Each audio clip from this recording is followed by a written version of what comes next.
Muy buenos días para todos.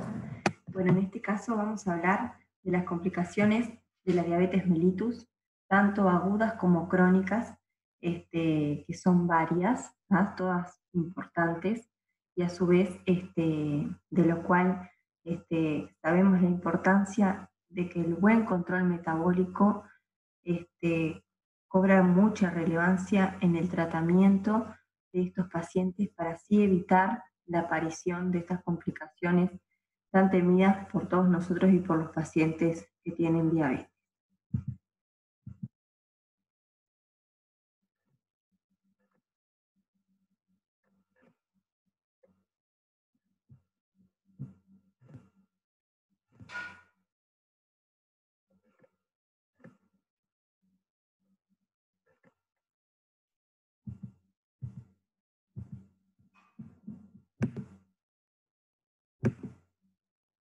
En cuanto a la introducción, bueno, las complicaciones, como ya dijimos, pueden ser crónicas o agudas, ¿tá? Dependiendo de la forma de presentación.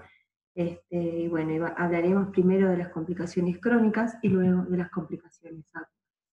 Las complicaciones crónicas se dividen en microangiopáticas y macroangiopáticas, ¿tá? Dependiendo de la lesión que genera la glucosa, si esta es a nivel de la microangiopatía, que son los pequeños vasos, o a nivel de la macroangiopatía, como son los grandes vasos.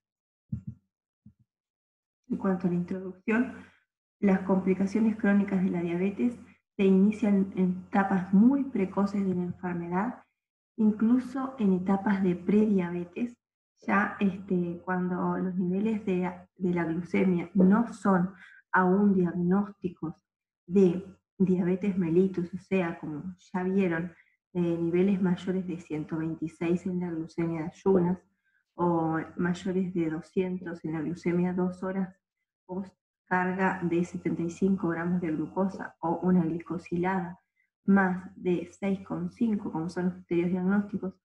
Hay una etapa previa que se llama la etapa de prediabetes, que son niveles que no son normales, pero tampoco son en rangos de diabetes. Hay una etapa previa en la cual se llama prediabetes. En esta etapa, si bien aún no está definida la enfermedad, ya pueden aparecer estas complicaciones. Si bien no es lo más frecuente, estas complicaciones, las complicaciones crónicas, se ven ligadas a los años de evolución y al mal control metabólico de estos pacientes, pero hay que tener en cuenta que en algunos pacientes esto se presenta en etapas muy precoces.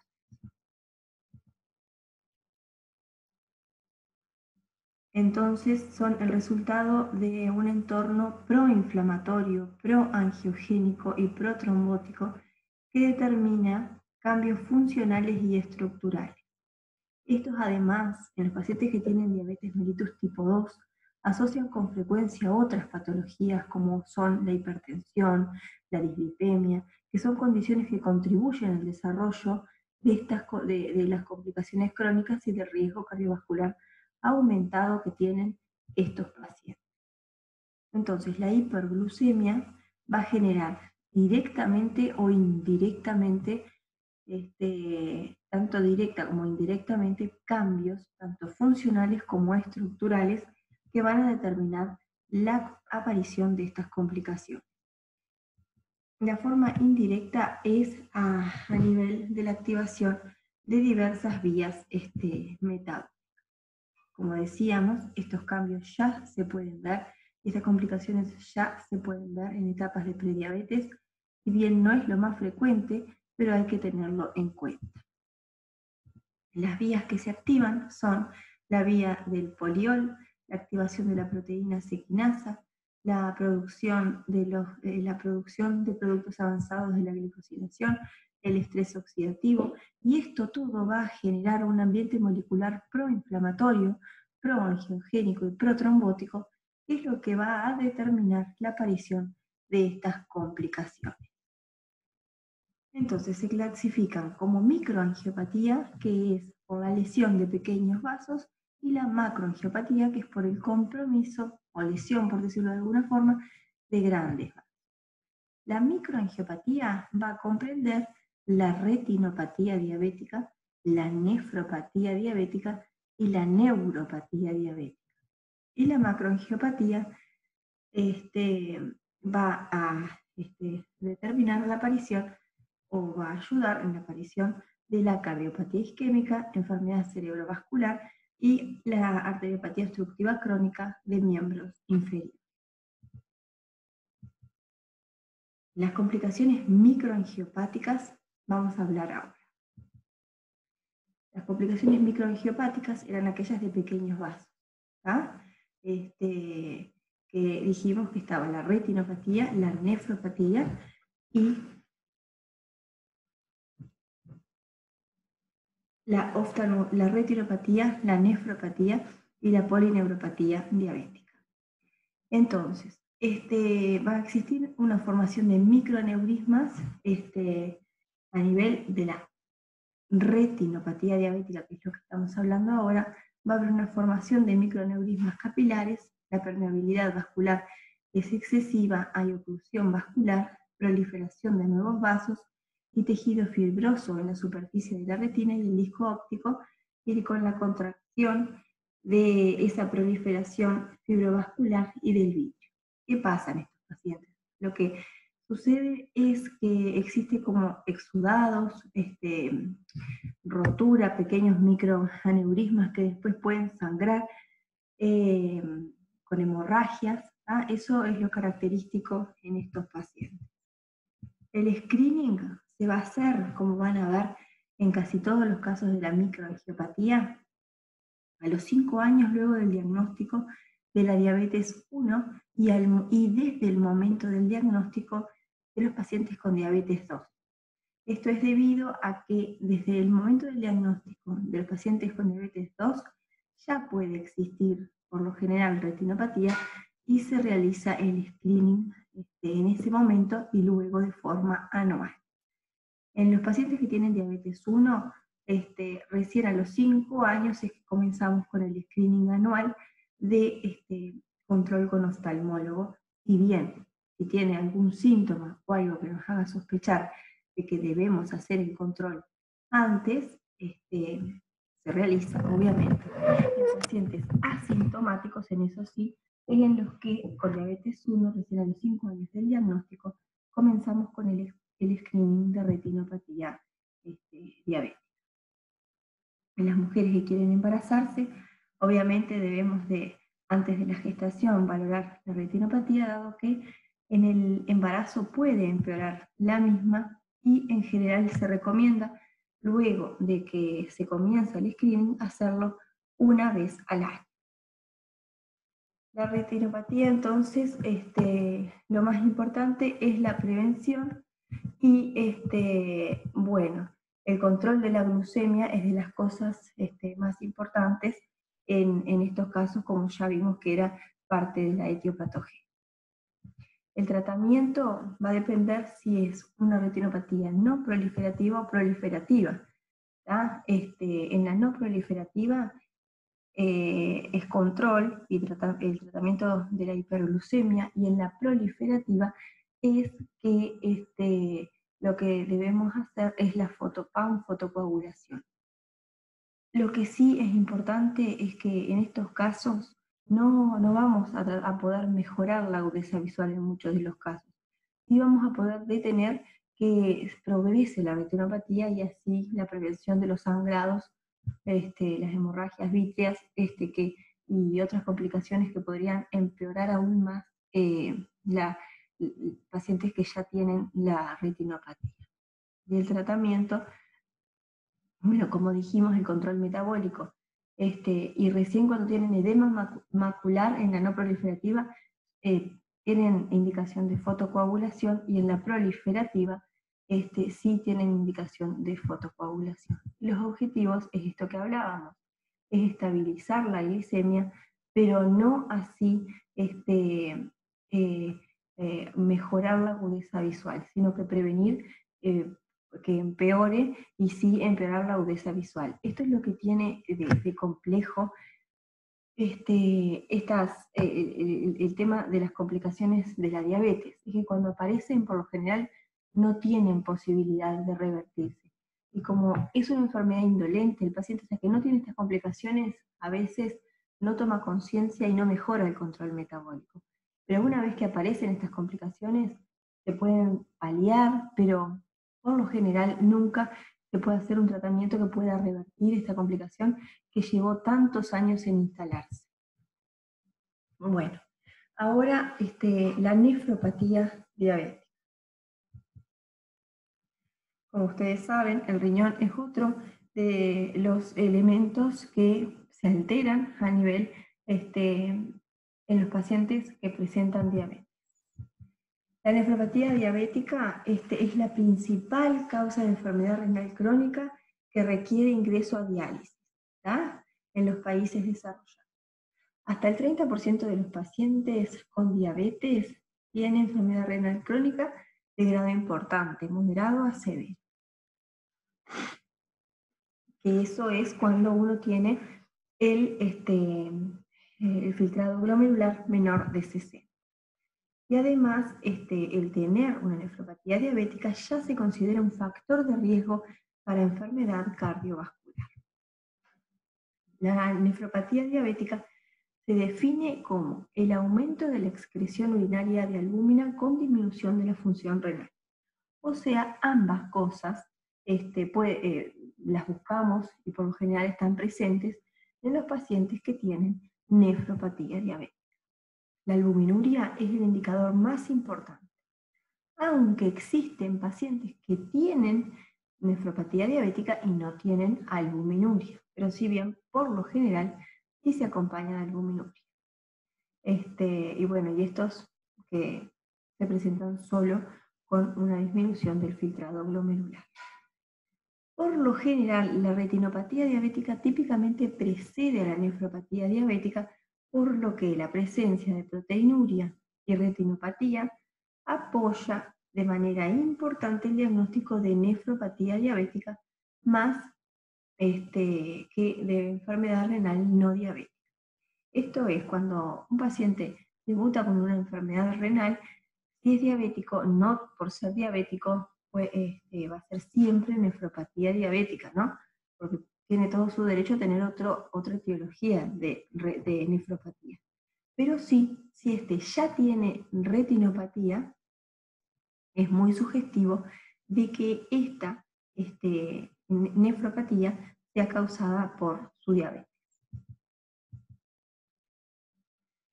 La presencia de albuminuria es el marcador que universalmente buscamos para el diagnóstico de la entidad nefropatía diabética. Si bien siempre se ha dicho y se puede seguir usando, la microalbuminuria entre 30 y 300, entre 30 y 299, y la macroalbuminuria más de 300 miligramos sobre gramos de creatinina, se dice actualmente que todo se trata de una albuminuria, sin diferencia, dado que es como un continuo la pérdida de albúmina o la cantidad de pérdida de albúmina.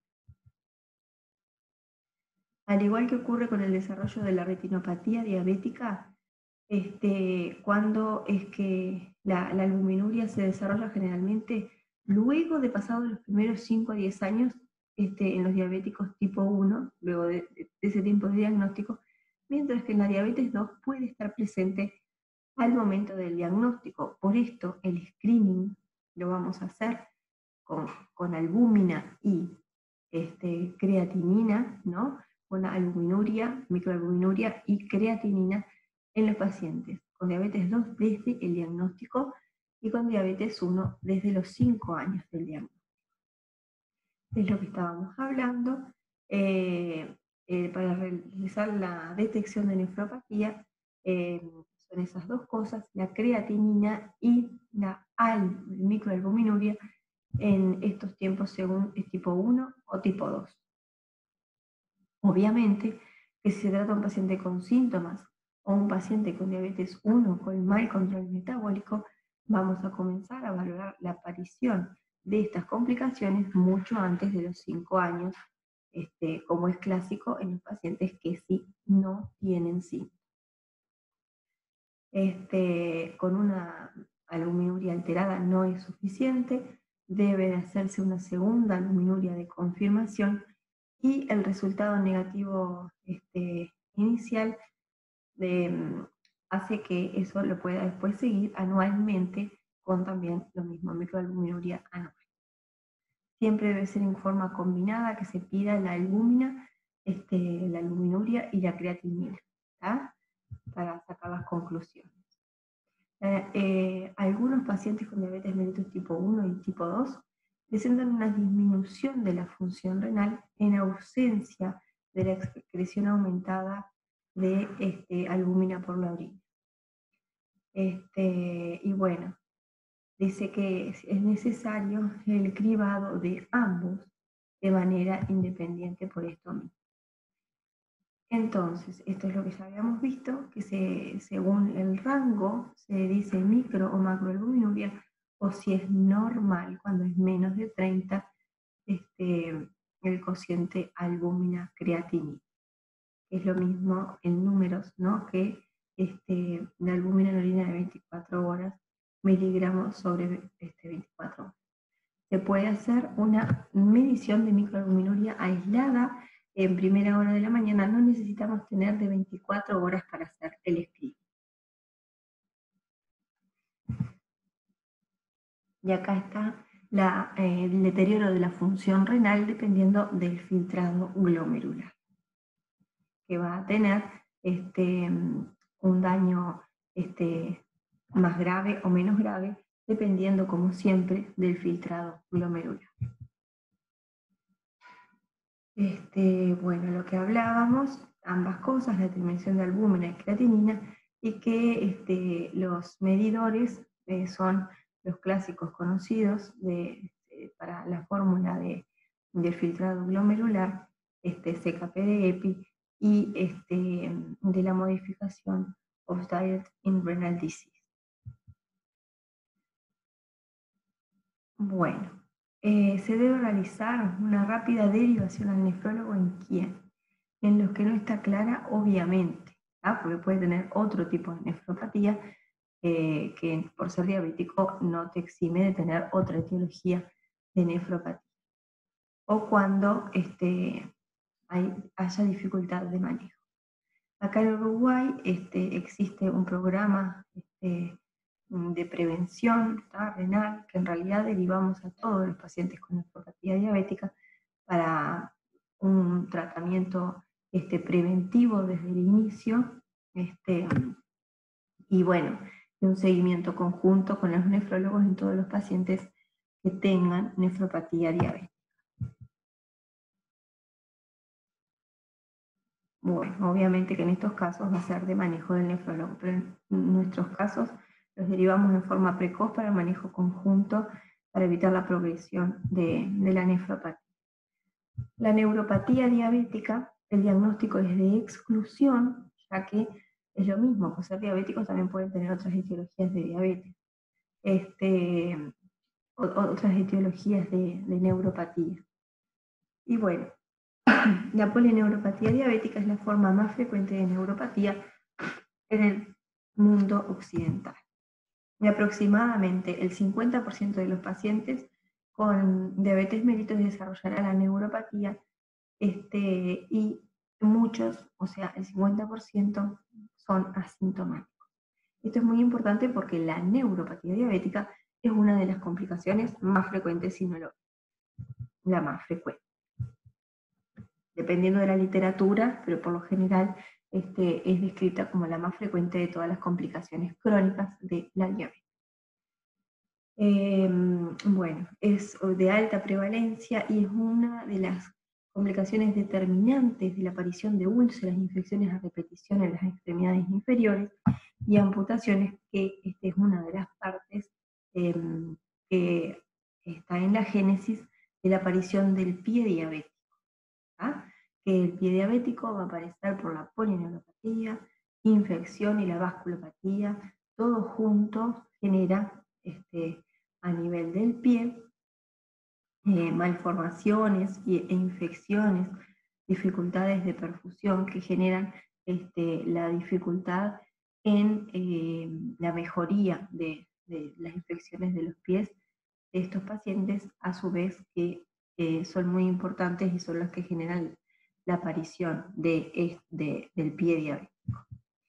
La neuropatía diabética agrupa diversas y heterogéneas manifestaciones clínicas, pero puede ser asintomático. Bueno, también es la glicosilación a nivel de las fibras nerviosas que termina generando la aparición de la neuropatía diabética por alteración de las fibras. Depende si son las fibras de pequeño calibre, que van a expresar con dolor y disestesias, o las de gran calibre, que se van a expresar con entumecimiento y pérdida de la sensación protectora. Imagínense que si no tengo dolor, no tengo, por ejemplo, se queman con la bolsa de agua caliente y no se enteran.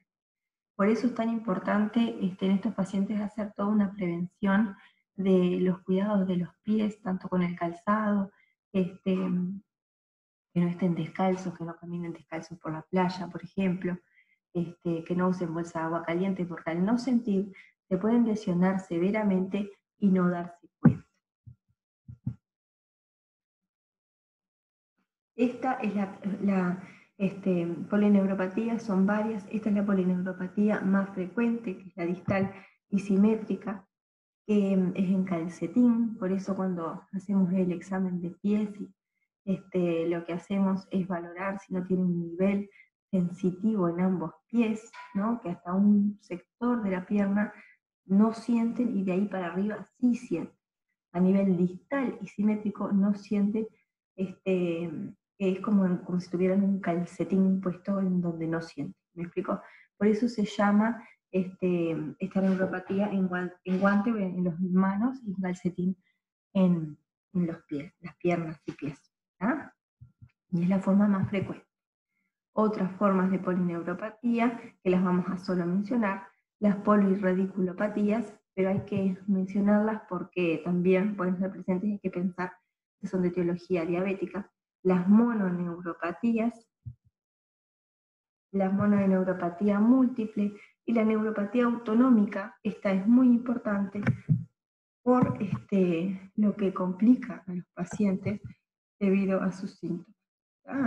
Pueden ser muy variados, pero pueden ser mucho que hay que interrogar a nivel genitourinario, la disfunción eréctil, la vejiga neurógena, que es que para orinar se tienen que apretar en la vejiga porque no son capaces, por una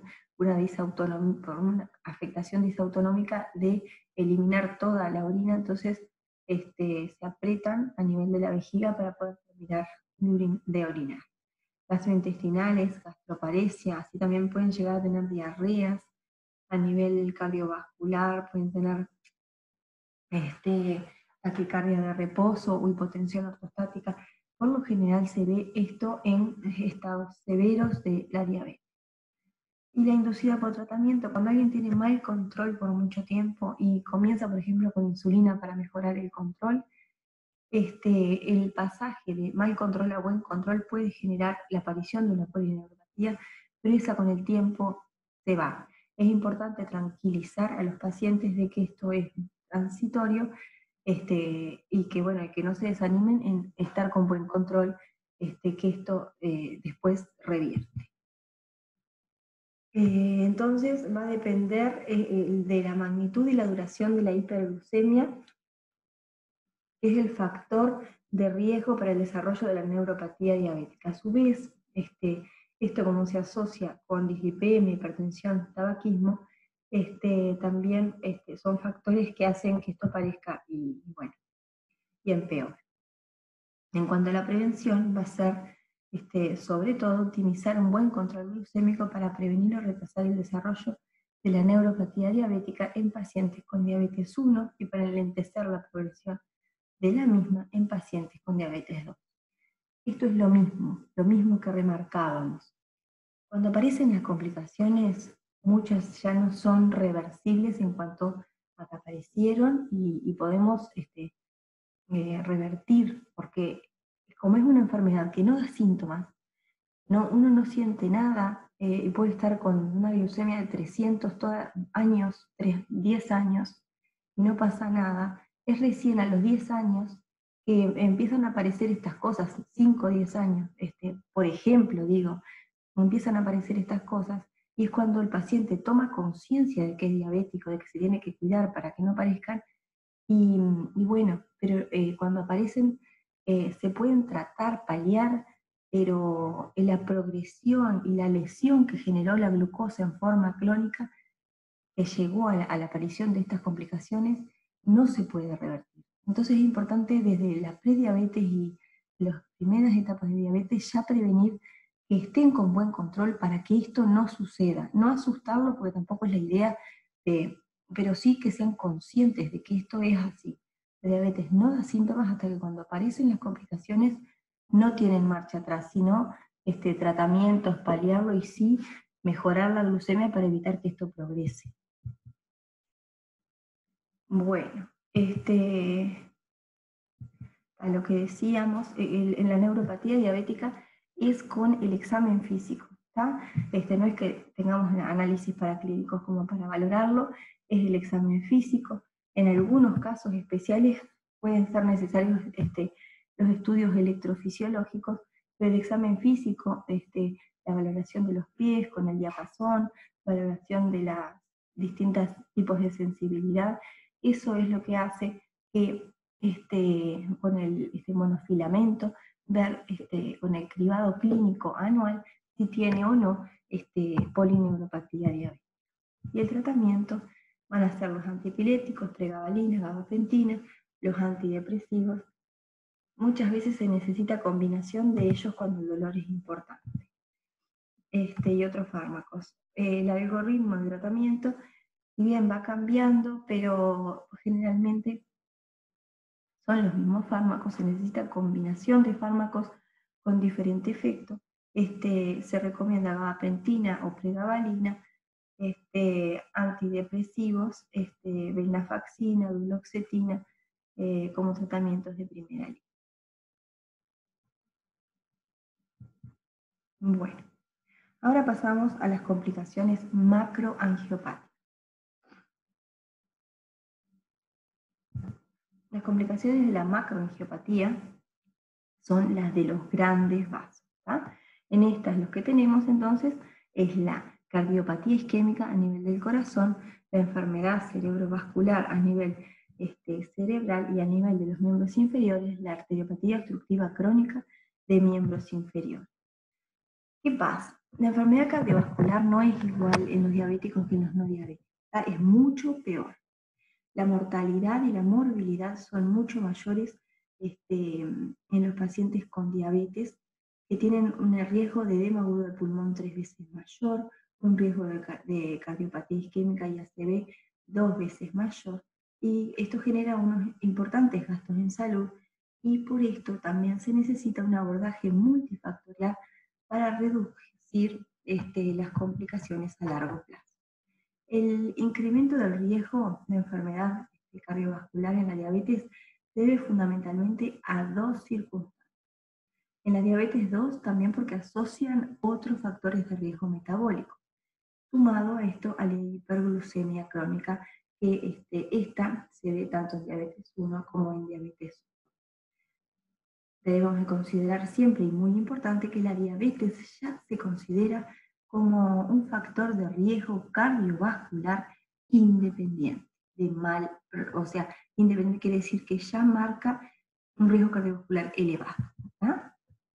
La hiperglucemia crónica, entonces, va a generar, tiene el papel crucial en la génesis de todo esto, porque es peor la progresión y el desarrollo de la aterogénesis, con mayor predisposición a formación y persistencia de trombos, alteración de la función plaquetaria, producción del estado de hipercoagulabilidad, respuesta inflamatoria, estrés oxidativo y glucotoxicidad activan las funciones inflamatorias de las células endoteliales y deterioran la sensibilidad a la insulina y aceleran las células de pérdida. Todo esto va a determinar la aceleración de la aterogénesis, una miocardiopatía con incremento del riesgo de insuficiencia cardíaca congestiva y la aparición de edema agudo del pulmón, entre otros. O sea, es más complicada la cardiopatía isquémica en los pacientes diabéticos. Esto es re importante para todas las complicaciones, que es la memoria metabólica. Me parece importante de mencionar. La memoria metabólica determina que cuando uno debuta con diabetes, cuanto más rápido llega al buen control, después menos va a progresar a complicaciones, y al revés también. El mal control por muchos años también tiene una memoria metabólica desfavorable. Pero esto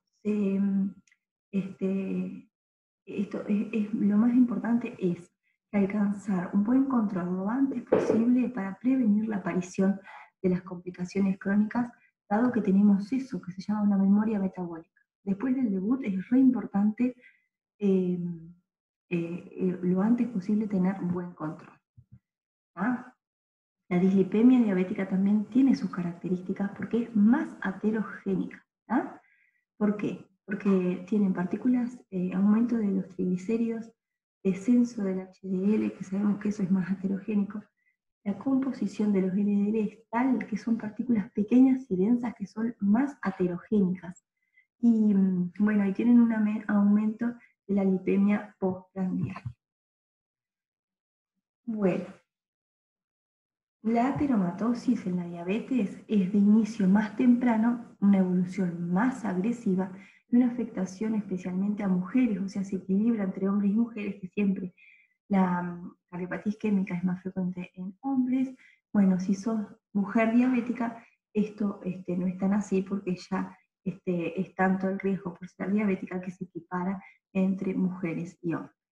Se puede presentar como enfermedad coronaria, enfermedad cardiovascular y arteriopatía periférica. Enfermedad cerebrovascular, perdón, y arteriopatía periférica como habla. La enfermedad coronaria es de peor pronóstico en los que tienen diabetes, por una mayor extensión y múltiples niveles de los vasos, mayor frecuencia de enfermedad de tronco, menor formación de vasos colaterales, que son los que auxilian en el momento de un infarto, PV más baja, tendencia a la formación de trombos y disfunción autonómica, que también complica con la taquicardia, con lo que sea a nivel cardiovascular. Y la forma de presentación, como ángulo inestable, infarto, insuficiencia cardíaca, muerte súbita, y es muy importante que estos pacientes tienen mayor frecuencia de isquemia silente. ¿Qué quiere decir esto? Que pueden tener infartos sin tener síntomas. Y es muy frecuente en ellos que les hagamos un control de un electro de rutina y veamos imágenes secuelares. ¿Qué quiere decir? Que tuvieron infarto y no nos dimos cuenta, nunca sintió nada. Pueden llegar a tener infarto sin síntomas, indolente y no enterarse. Y es la primera causa de muerte en la diabetes, la enfermedad coronaria, y la microalbuminuria ya es un marcador importante, tanto de mortalidad y de que se puede estar asociando con una enfermedad coronaria. La enfermedad cerebrovascular también tiene sus cosas en los diabéticos, porque es muy prevalente y tiene peor pronóstico que los no diabéticos. Mayor pasaje de isquemia y hemorragia, mayor recurrencia, mayor discapacidad neurológica y funcional, y mayor mortalidad hospitalaria y a largo plazo. Y la nefropatía es un predictor también de ACV y aumenta el riesgo por 10 veces cuando uno ya tiene nefropatía diabética. La arteriopatía periférica, lo más importante es despistarlo en el interrogatorio, ¿verdad? Que preguntemos si tiene historia de claudicación intermitente dolorosa de miembros inferiores, o sea, si tiene que parar cuando camina por dolor en la pantorrilla y ver cuántas cuadras puede caminar, o si es de reposo. El interrogatorio es muy importante en la arteriopatía. Hay que saber que otros factores como el tabaquismo que asocian a estos pacientes es otro determinante importante de su aparición, y que sean en conjunto hacen muy, muy probable su aparición. ¿Tá? Y tienen una posibilidad 3 veces más frecuente que, bueno, que los pacientes sin diabetes. ¿Tá? La prevención y tratamiento es control de todos los factores de riesgo, ¿no?, que hacen la aparición de esto, a su vez obviamente de un buen control metabólico, y bueno, y de todos los factores de riesgo. Bueno, así terminamos con las complicaciones crónicas, ¿tá? Como vimos, en general, como para hacer un resumen, aparecen después de los 5 años de la diabetes 1 de diagnóstico y desde el inicio en la diabetes 2. Si bien en forma menos frecuente, pero ya pueden estar presentes en etapa de prediabetes. La memoria metabólica es muy importante, que quiere decir que uno desde el debut debe estar con buen control y queda con una memoria que lo favorece o lo protege de la aparición de las complicaciones si fue muy rápida su compensación y luego buen control durante la vida. ¿tá? Por eso es muy importante. Para que no aparezcan entonces, el buen control metabólico es importante y evitar otros factores que también hacen que estos aparezcan, que se asocian mucho en estos pacientes, como la hipertensión, las dislipemias, el tabaquismo, entre otros. ¿tá? Bueno, ahora vamos a hablar de las complicaciones agudas. ¿tá? Bueno, las complicaciones agudas, ¿no?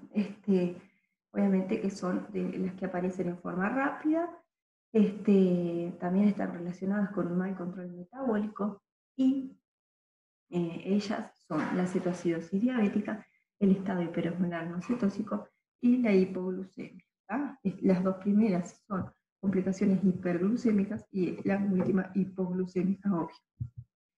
Entonces, ¿qué importa? De las generalidades, bueno, para entender esto, ya lo debieron de ver en fisiopatología, pero ¿por qué se genera la cetoacidosis diabética?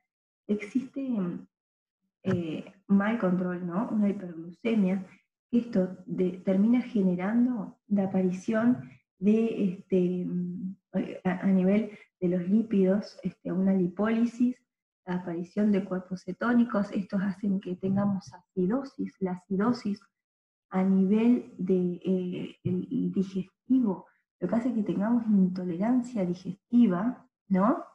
Entonces vómitos. Pero es en un paciente que está con hiperglucemia, entonces, ¿qué está sintiendo? Mucha sed y orina mucho.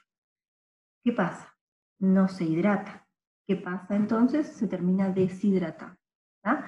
Entonces, ahí es que tenemos todos los síntomas de la cetoacidosis. Un paciente con hiperglucemia mantenida por déficit de insulina termina teniendo acidosis y no pudiendo hidratarse por síntomas digestivos. Entonces ahí es que están todos los síntomas de la cetoacidosis.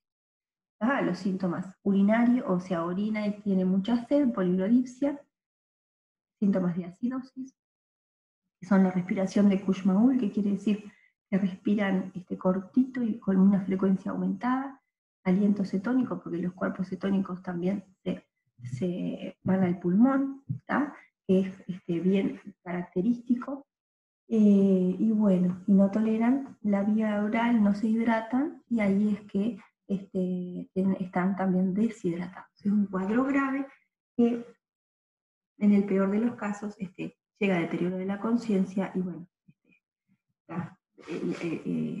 hay que reponerlos rápidamente porque sí, es un cuadro que si no se repone tiene un alto porcentaje de mortalidad.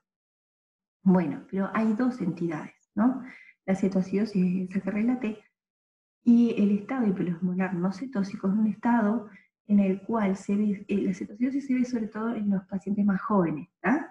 La cetoacidosis en los pacientes añosos, que no tienen tanta posibilidad de tomar agua y se va instalando, en el correr de días, ¿tá? Es como más lento.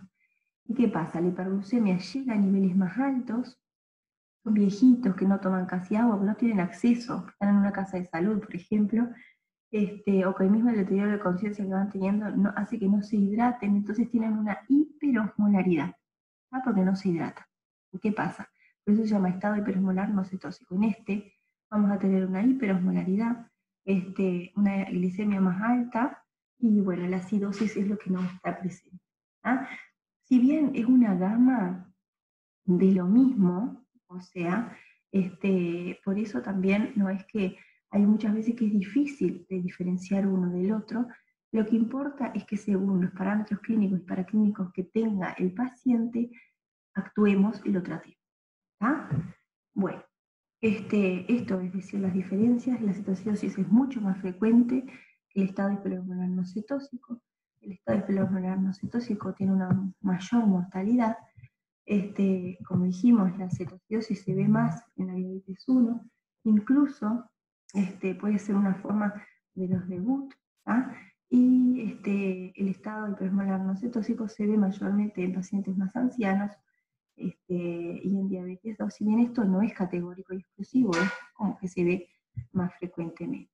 Ah, bueno, y la cetoacidosis, como por lo que explicamos, se instala más rápidamente que el estado hiperosmolar no cetóxico. La cetoacidosis se caracteriza entonces por cetonemia, cuerpos cetónicos aumentados, como dijimos, por la lipólisis, y así a su vez que después no toleran la vía oral, ayuno, entonces también el ayuno aumenta la cetosis por la cetosis de ayuno, entonces se van sumando factores y entra en un círculo vicioso en el cual es imposible sin ayuda esto mejorar. Y la acidosis está con brecha aniónica elevada. El estado hiperglucémico hiperosmolar no hiperosmolar, tiene hiperosmolaridad sérica y deshidratación severa, como dijimos. Es sobre todo causado por una reposición no efectiva de agua, ¿tá?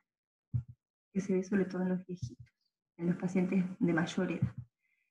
Bueno, la cetoacidosis diabética entonces se caracteriza por hiperglucemia no controlada, acidosis metabólica moderada severa y aumento de la concentración total de cetona. Que eso ya lo explica. Y el estado hiperosmolar se caracteriza por una hiperosmolaridad, o sea, la osmolaridad plasmática está elevada, deshidratación severa, y estos tienen mayor deterioro de conciencia y por eso también una mayor mortalidad, que lo genera la hiperosmolaridad, ¿tá? Y en el contexto de obviamente, de hiperglucemia. Bueno, las manifestaciones clínicas de la cetoacidosis diabética ya fue que las explicamos, ¿no? Los síntomas generales de hiperglucemia, como ya son conocidos, como son la poliuria, polidipsia, polifagia, pérdida de peso, nos cuentan eso de los días previos.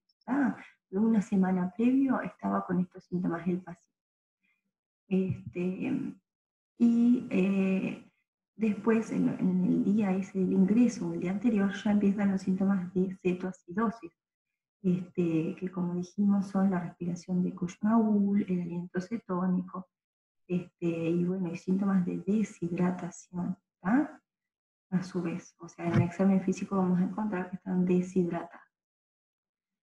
Toda la parte digestiva, vómitos, náuseas, también son síntomas de cetosis.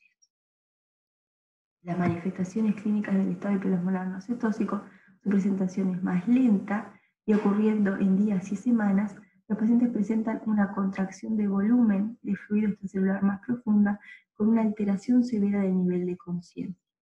Pueden adicionalmente tener una variedad de presentaciones neurológicas que llegan hasta las convulsiones o el coma. Por eso también se llama coma hiperosmolar no cetóxico. Bueno, esto está muy bueno, que se les queda acá. La cetoacidosis puede ser leve, moderada o severa, dependiendo del bicarbonato. Si la acidosis es más severa, el bicarbonato menor de 10, va a ser una cetoacidosis severa. Si el bicarbonato está entre 10 y 14,9, es una cetoacidosis moderada. Y si el bicarbonato está entre 15 y 18, es una cetoacidosis leve. Menor de 18, obviamente, es la definición. ¿Ah? Va a tener que tener una hiperglucemia, una acidosis y, bueno, y cetonemia positiva para tener diagnóstico, ¿no?, de cetoacidosis diabética. En el estado hiperosmolar no cetóxico, la glucemia, como vemos, es mayor, la acidosis no está presente, lo que sí está la hiperosmolaridad presente. Esa es la diferencia en la reposición, que es sobre todo la diferencia de estas dos, reposición hídrica, de estas dos patologías. El tratamiento de suero fisiológico al 0,9%, ¿no? Y lo más importante es la hidratación. Si vemos llegar a un paciente así, lo primero es hidratarlo, es lo que mejor lo recupera más rápido, es primero tratar la deshidratación. La velocidad de reposición va a depender del grado de deshidratación, pero es importante, de 500 a 1 litro durante las primeras 1 a 2 horas de suero fisiológico, y después se va viendo según la glucemia. Cuando lleguen a una glucemia menor de 250, hay que cambiar el suero fisio por un suero glucosado de 5%. ¿Esto por qué? Porque se acuerdan que la cetosis por el ayuno, por no comer, también es uno de los componentes que tienen estos pacientes. Entonces también debemos, cuando podamos, o sea, obviamente le vamos a poner glucosa a alguien que tenga 500 de glucemia, pero sí, cuando ya tenga menos de 250, empezamos por un aporte de glucosa, para frenar la cetosis de ayuno, ¿sí? En las siguientes horas se ajusta según el nivel de deshidratación y el estado cardiovascular del paciente. El tratamiento con insulina es otro de los pilares, va a depender de la severidad, obviamente, si se le da un bolo intravenoso rápido y después infusión o infusión. El tratamiento es con bomba de infusión intravenosa, a 0,1 unidad kilo hora, por lo general. O sea, si el paciente pesa 70 kilos, voy a poner una bomba de infusión a 7 unidades de insulina cristalina por hora. Esto es insulina cristalina rápida, que se coloca en un suero fisiológico, 100 en 100, por ejemplo, a pasar 7 unidades por hora y pesa 70 kilos. Las glucemias cada 1 a 2 horas debemos de controlarlo y vamos ajustando el goteo según cómo esté. Cuando pase a menos de 250, se baja el goteo a la mitad, o sea, si le estaba dando 7 unidades por hora, le va a dar 3,5 unidades por hora. Eso fue un ejemplo. O sea, bajo a 0,05 unidad hora. Debemos de ver que baje la glucemia. En el caso de que no baje, debemos de subir la infusión. Obviamente esto es muy dinámico, tenemos que estar con los pacientes, no todos son iguales, no hay receta, tenemos que estar con ellos y esto es con lo que se empieza. Y después, según el paciente, es lo que realiza. Y bueno, esto es para que lo tengan en cuenta. También debemos de ver el potasio y reponer el potasio, porque una vez mejorada la acidosis, esto genera hipopotasemia, entonces también debemos de ver que si bien puede comenzar con unos niveles normales de potasio, con el correr de la hidratación debemos de reponer también la hipopotasemia. Si tiene hipopotasemia severa, menos de 3,3, no podemos darle insulina, porque sabemos que la insulina genera más hipopotasemia. Hasta no recuperada la hipopotasemia, no podemos iniciar el tratamiento con insulina si esta es severa, ¿no? Menos de 3,3. Si no, lo hacemos en forma simultánea, vamos colocando el suero con potasio e insulina aparte, ¿no? Suero con potasio de hidratación, va a depender si tiene el potasio entre 3,3 y 5,2, lo que clásicamente hacemos es poner 2 ampollas por litro, que son esos 1000 equivalentes, y si tiene una hiperpotasemia también. Según lo que tenga de potasio, también hay que vigilarlo y tratar. Nunca con hipopotasemia severa podemos dar insulina porque le baja más aún la hipopotasemia, eso también tenemos que tener cuidado. Y después el bicarbonato, no es que siempre que tenga acidosis se dé bicarbonato, sino cuando esto es severo, con un pH menor de 6,9, recién ahí se administra bicarbonato, suero bicarbonatado. Esto es de otro país, pero lo que importa es que el El suero bicarbonatado se administra recién cuando tenemos un pH muy bajo, ¿tá? Un pH menor de 6,9. Bueno, la resolución, cuando se resuelve, cuando la glucemia baja, el pH mejora, el bicarbonato mejora, y cuando esto ocurre, hay que pasar a la insulina subcutánea y que el paciente coma, ¿tá? Es muy importante la alimentación. Por esto que dijimos, nosotros lo mejoramos todo y sigue sin comer, cuerpos cetónicos de ayuno, acidosis y vuelve a todo pasar de vuelta, ¿tá?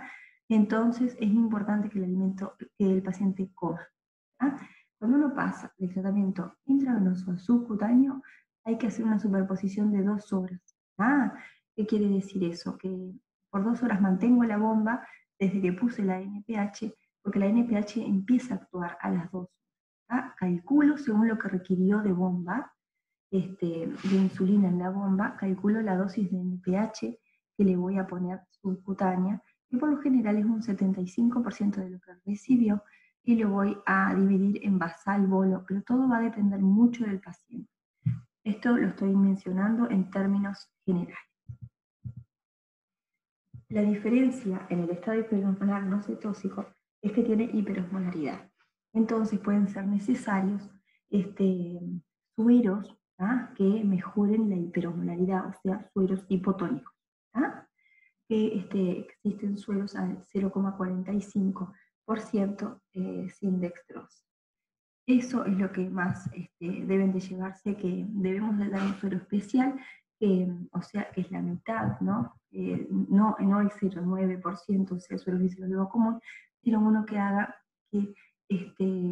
hipotónico para mejorar la hiperosmolaridad. La reposición debe ser súper lenta por el peligro de edema cerebral, que pueden tener estos pacientes. Eso es lo otro a tener en cuenta.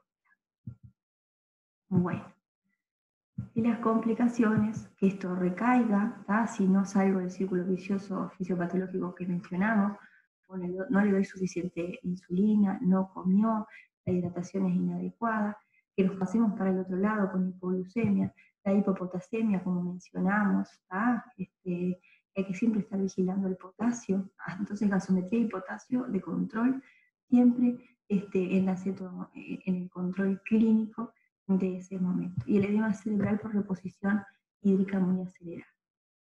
Como última complicación aguda es la hipoglucemia, que vamos a decir solo 3 palabras, por un tema de que hablamos todas las complicaciones juntas para así no concretar y así concretar.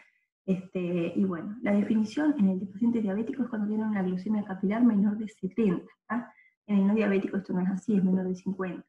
Pero estamos en el paciente diabético. Complicación, la hipoglucemia se define como una glucemia capilar menor de 70 miligramos de cilindro. Es severa cuando requiere ayuda de terceros, o sea que ellos solos no pueden salir de la hipoglucemia y requieren ya sea o glucagón o suero. Están inconscientes y requieren ayuda de terceros. Y el tratamiento si está consciente, es agua con 2 cucharadas de azúcar a 15 gramos de glucosa, o un juguito o una coca que tenga 15 gramos de glucosa, pero de acción rápida, más un carbohidrato de acción lenta como puede ser el pan. Y a los 15 minutos controlar nuevamente. El agua con el azúcar asciende rápidamente la glicemia, pero si no le damos pan o algo de mantenimiento, rápidamente va a bajar. Y si el paciente está inconsciente, debemos darle suero glucosado al 10, está internado, ¿no? O si viene la móvil, 200 cc en 20 minutos y luego control de glicemia capilar. O si no, si bien no está ahí, lo menciono, el glucagón. El glucagón ya viene un rellenado, lo tienen que tener todos los pacientes con diabetes con riesgo de hipoglucemia en su casa, y es administrado por un familiar cuando lo ve inconsciente, como hormona contrarreguladora antiinsulínica que genera lo contrario. Entonces el paciente asciende rápidamente la glucemia y recupera la conciencia. Bueno, eso es todo. Y muchas gracias.